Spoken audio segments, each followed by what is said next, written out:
Westminster College, located in Salt Lake City, Utah, is a center of learning and cherished alma mater to thousands of professionals across the world.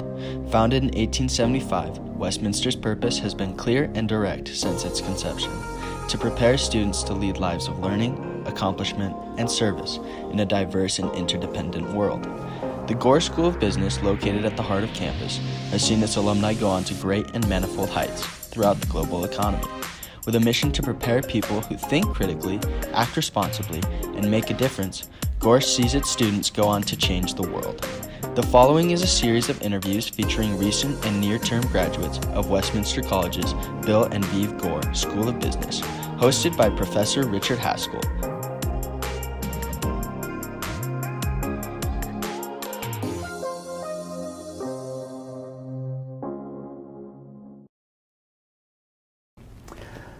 So we're here today with Michael von Ballmoos, and Michael and I have gotten to know each other over the years as first a finance student, but more recently as a colleague and friend. Michael, thanks for being with me today. You're very welcome. Well, you and I have known each other for a while, man. Yeah, what is it? 6, 7 years? Something like that. 7 years, I think. And you were here as a student at Westminster when I began to do some adjunct work with the econ department. I taught micro and macroeconomics, but you didn't have one of those classes with me. No, I've lived with people who were students in those classes. And but I think I've only taken your valuation classes. Yeah, you've had a couple of classes with me, but all finance and finance. I look at so much of the world through the lens of valuation. That's true. Which I'm guessing has not served you all that poorly. No, not at all. Like, I remember an experience you and I had, and I can't remember what the model was or the equation, but you had divined in your mind a proof to a part of this equation and connecting it to something else. I think it might have been KVD. Yeah, I tried to solve for a different parameter, or I always liked math and algebra, and there were two formulas and both had the same, I don't know if it was R or something in there, and I tried to fit them together. Well, and as it turns out, you had me walk into a classroom that was 2 or 3 doors down the hall from me, and grabbed the dry erase markers and at the whiteboard, and we're going through these proofs trying to figure out, okay, how does this relate to that? And in my mind, that's when I met Michael von Ballmoos. I'd known you for a few years, but that's when I met you, because I was exposed to a part of you I hadn't seen, and that's the guy that's become the professional. Yeah, so I think so. No, I remember that as well. I remember that.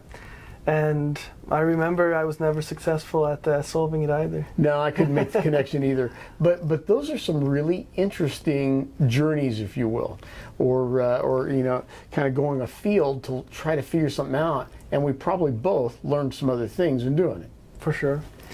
Yeah, I think school is always interesting, or class, but then when you always in class, I always felt as a student you sit in there and you receive, right, things that are prepared, but then to really kind of learn it, you want to, or at least to me, I always had to think about it. I'm what does it actually mean to me, or how do I understand it? And because the way you present it is one way to very many different individuals, and I had to kind of figure out how do I best absorb it and remember it for the tests. Well, and my guess is that while you may have thought you were doing it just for the tests, that it caused you to retain it and be able to use it and really maybe ruminate on it longer, more deeply, and come to a point where you really understood and now understand what we were really talking about. Yeah, exactly. I think, yeah. So you're from Switzerland, right? That's correct. Yeah. But by way of New York, if I remember correctly. Yes, I'm a dual citizen. I was born in New York, received naturalization in the U.S., but through my parents I received Swiss citizenship, as they're both Swiss. And you were raised in Switzerland? That's correct. Yeah. And then decided to come back to the United States to go to school? Yeah, I was always the American of the family, right? Because I'm the only one who has an American citizenship. And so, and I think on my birth announcement it said "Born in the USA," and everybody was talking about the Bruce Springsteen song back then. And anyway, yes. So to me, America was always like something that I was like, okay, I'm part of it, but I don't know it. And I always had this aspiration to go and see what it's all about. And I came out for high school for an exchange year, and then returned for college after I finished high school in Switzerland. Well, this is obviously a big place. And with your intellect, your skills, you could have gone to lots and lots of colleges. What brought you to Utah, and what brought you to Westminster College? You know, chance really, or coincidence. So my the family that hosted me during my high school exchange year, they live in Utah, and I was out here for a wedding of one of my host siblings. And I was like, that was in February of 2015, and I knew I'd like to start college in the fall. So I went to the U, tried to explain to them my situation, and they were like, yeah, I'm not really sure what we can do for you, or like if something, like I had questions about transferring credits from Switzerland to the college. And they were not very like friendly or open to discuss that, and I walked on the I really was like, oh, just take me home. I'll just go to college in Switzerland or university in Switzerland. And then my host mom was like, no, there's one really close. Let's just give it a shot. And so I came here. I think it was Liana Kowalis that was like an international student recruiter, and she just happened to be in the office. So they were like, yeah, just talk to her, and really friendly and helped me explain how I transfer the credits and everything. And I mean, it's a gorgeous campus, and I immediately felt like, okay, if this works out, I'll come here, and so I came here. So it is a little bit of chance then. Very much, yes. Well, so the University of Utah is a great school, and students gain tremendous opportunity, tremendous educational benefit there. Yes. But it's very different than here, not just in the way the campus looks, but the whole size, which you think, well, that's all numbers, but it's not just scale. It's not just numbers, is it?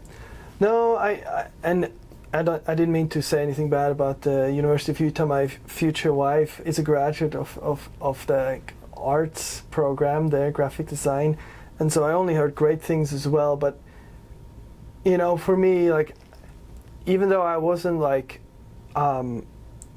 legally an immigrant, I was culturally an immigrant, right? Yes. Like, I grew up in Switzerland, and so for me to kind of come here, it was important that I get to know people, because my family lives thousands of miles away, and I had nobody really, except for my host family, but they do live a couple of miles north as well. And so I think that the small class sizes and the relationship you form because of the small size is something that you know, was crucial to the experience here.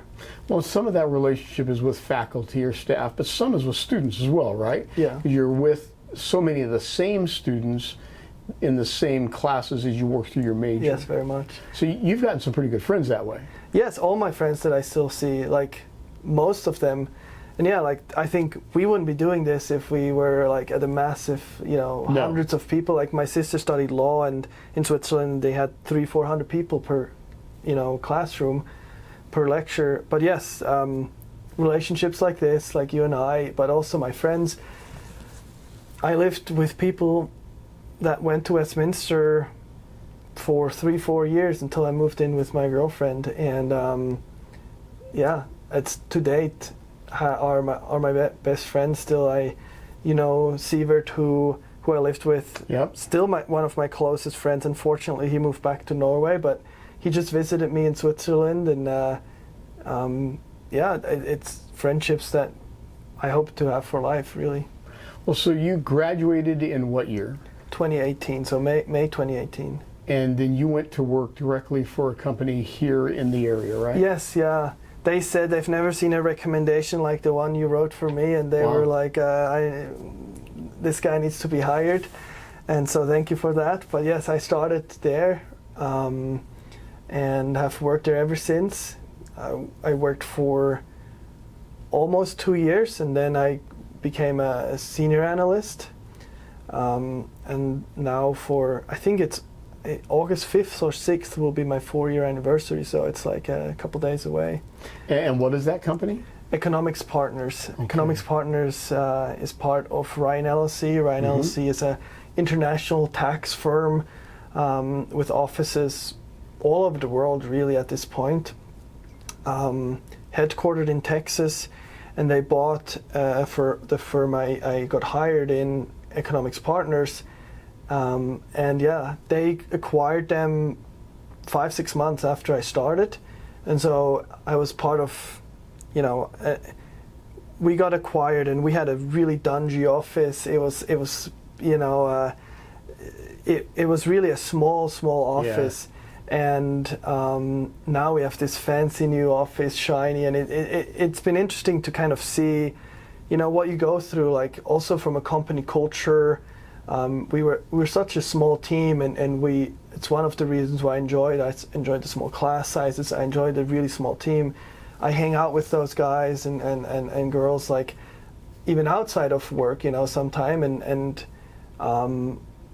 we're kind of trying to integrate into this big corporate culture, and it's been interesting to see kind of the I think our partners had some challenges to navigate, some autonomy they carved out, and so it still feels like we're a small company, but we have the backing of this big firm, which is, I think, the best of both worlds, really. Well, let's face it, they acquired Economics Partners in part for the transfer tax. Yes. Business is held within that. But Econ Partners has become the crown jewel in the Ryan LLC group of companies. Yeah, I mean, we've grown. The valuation team has seen tremendous growth over the last couple of years. I mean, I think we doubled or tripled in size, revenue, and team since I joined, and so that's like 3-4 years, and so it's been an awesome journey and career so far.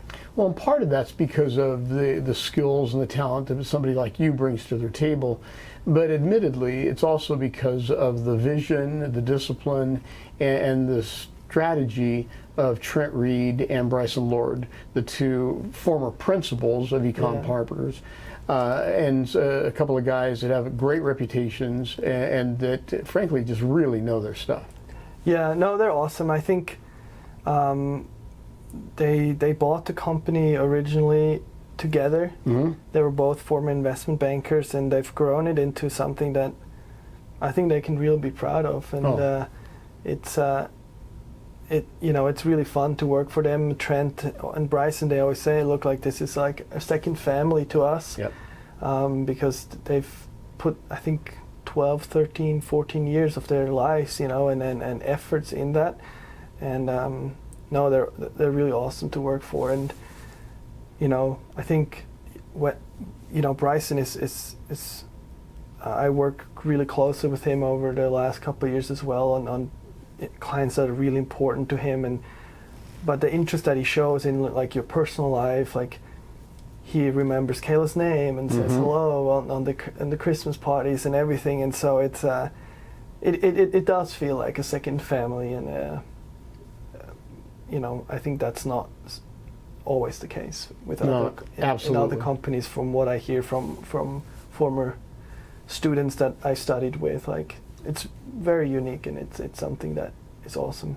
Well, I think now there are 5 or 6 other Westminster graduates that you're also now working with at Economics Partners, even though you were the first of our students to go there. Yeah, I was the first Westminster graduate, and everyone else, like a vast majority, were BYU graduates, because Trent and Bryson are BYU graduates, and there was like one person from the U, but now we have a little bit more of an equal mix, which I think is awesome. I think we have a great program here at Westminster that you've developed, and everyone else here, and I think one of my friends once told me, I think in this last recruiting cycle, he's like, like I'd love to hire the BYU people, but these guys from Westminster, they're just so good. Like, even though I'd like to be a little biased towards my alma mater, like, I just can't justify hiring them when the people from Westminster know their stuff so well. Well, I love hearing you say that, obviously. So you've been there for several years now. Yeah. You've carved out an excellent career for yourself with a great company with lots of potential. But looking back on your Westminster experience, what would you say was the defining experience or the transformative experience that you can recall while you were here? I mean, it was certainly the competition that we did, went to Atlanta, Yeah. and kind of this national competition that we ended up winning. You know, I just have some of the best memories from that time. But that was at the very end of the college. Right. But also I have great memories of, like, you know, intramural beach volleyball and things I did with Seaver together. But yeah, I think the thing that defined my career to this point definitely was that competition and doing so well at it. Well, and you did well. I will never forget you standing in front of that group of judges and opening your arms up and saying, well, of course not, and then moving on. And that was kind of a transformative point in that competition.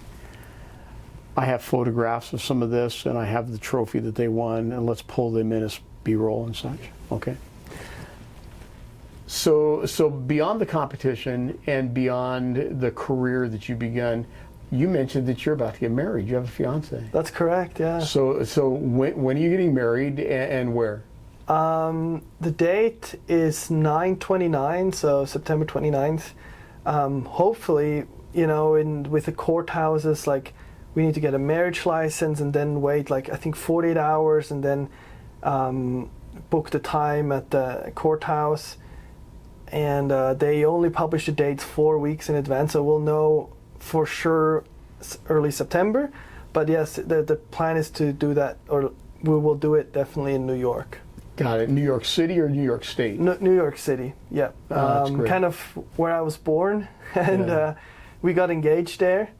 And it's a special place to us, and for the parents to meet, it's kind of halfway between Phoenix and Switzerland, and so not quite, but it's close enough to halfway, and I think it's going to be a great week too for everybody to meet and celebrate.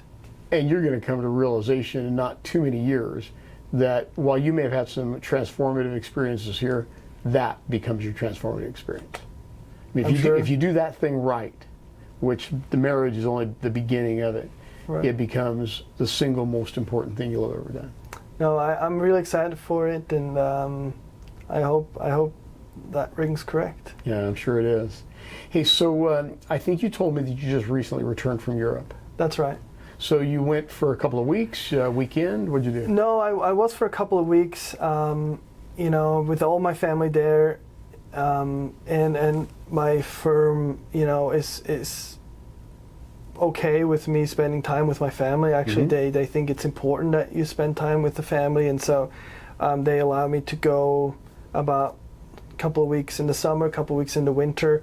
I usually take, like, vacation there, and I work a little bit. Yep.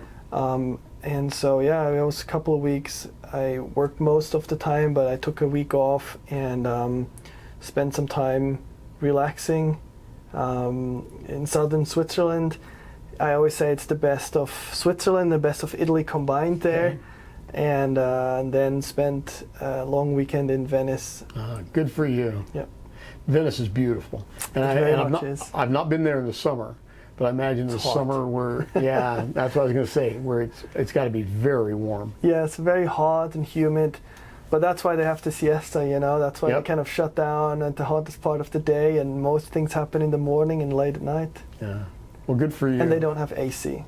Not at all. I mean, the hotel had, but right, like most places don't. Yeah. And so that's what makes it hard to work and do other things when it's that hot. Yeah, I can imagine that.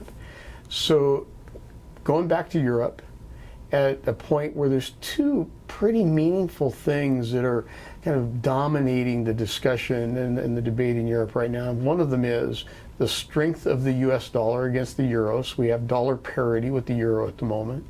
And then this nagging crisis and conflict in Ukraine. How palpable is that? How much on people's minds and in people's discussions are those things when you're there? I mean, the war very much. Yeah. The dollar parity, not very. Like, Okay. it's great for us or for myself as a tourist to go to Italy and be able to be like, why is everything so cheap, you know? And be able to buy everything you want at, you know, at a low price. But no, the war is on everybody's mind, and especially I think on my grandparents' generation, who, you know, as kids lived through the Second World War in Switzerland, so everyone is Swiss, and you know, they had food rations. And I think for my grandma, who unfortunately is alone now, you know, she watches a lot of TV, and it's like when she FaceTimes me, it's all very much on her mind, and it weighs on them because it brings back memories from a time they thought they never have to go back to.